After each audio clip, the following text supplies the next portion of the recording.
Today, we're going to break down 9 simple habits that will totally change the way you speak.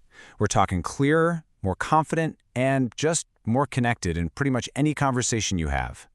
Have you ever been there? You're right in the middle of talking and your brain just stalls. Poof, the thought is gone.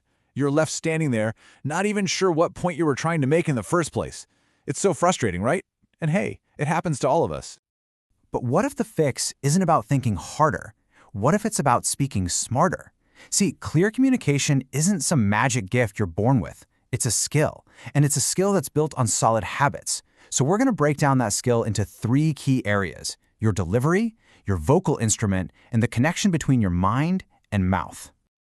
Okay, first up, let's talk about your delivery. These are the habits that are all about the rhythm and the structure of your speech. Getting these right fundamentally changes how people actually hear and receive your ideas. So our first habit is simple: pause more. Think about it like this. When you read, paragraphs create white space on the page. They help you process the words.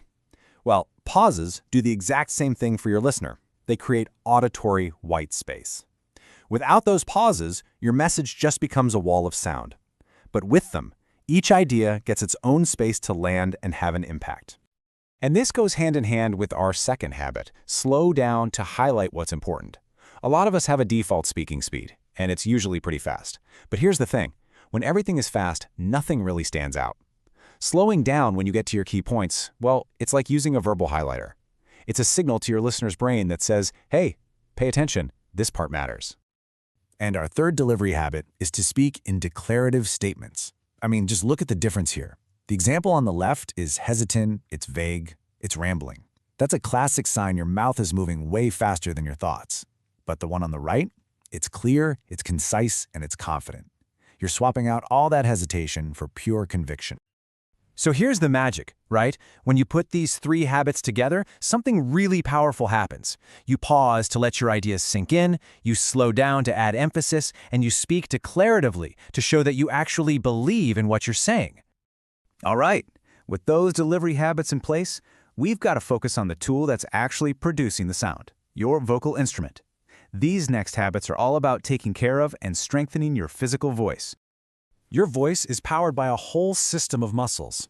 You wouldn't go for a sprint without warming up, right? So you shouldn't give a big presentation without warming up your voice. A simple lip trim is perfect for this. That gentle vibration warms up your vocal folds without straining them. The result is a stronger, richer voice and way less fatigue. Seriously, a minute of this in the car before a big meeting is all it takes. Okay, habit number 5 is a total game changer. Make nose breathing your default. We take something like 20,000 breaths a day, and most of us are doing it wrong.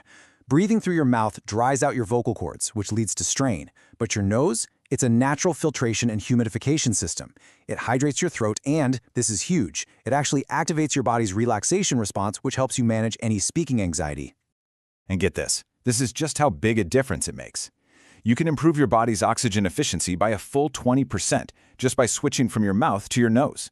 That's a tiny change with a massive impact on your health and on your voice.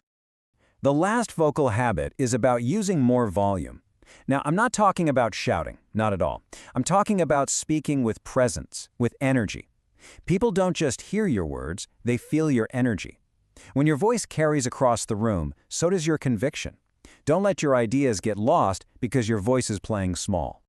Okay, so we've covered delivery and your physical voice. For our last section, we're diving into the mind-mouth connection. These are the cognitive habits that help you actually structure your thoughts so they come out clearly and make sense. This brings us to habit number 7, finish one thought at a time.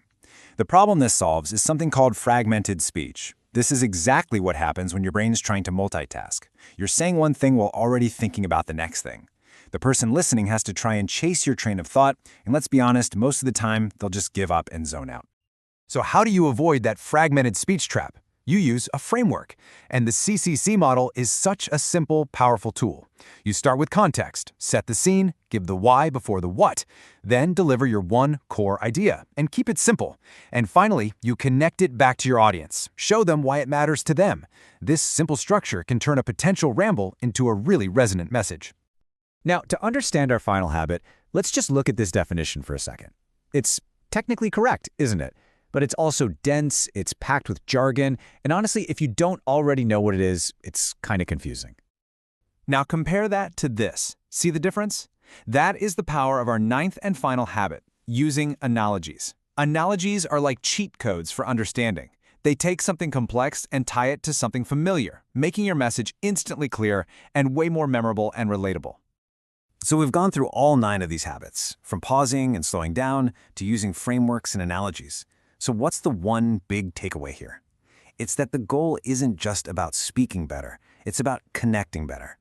I think this quote from Maya Angelou just says it all, doesn't it? At the end of the day, clear communication isn't about impressing people with big words.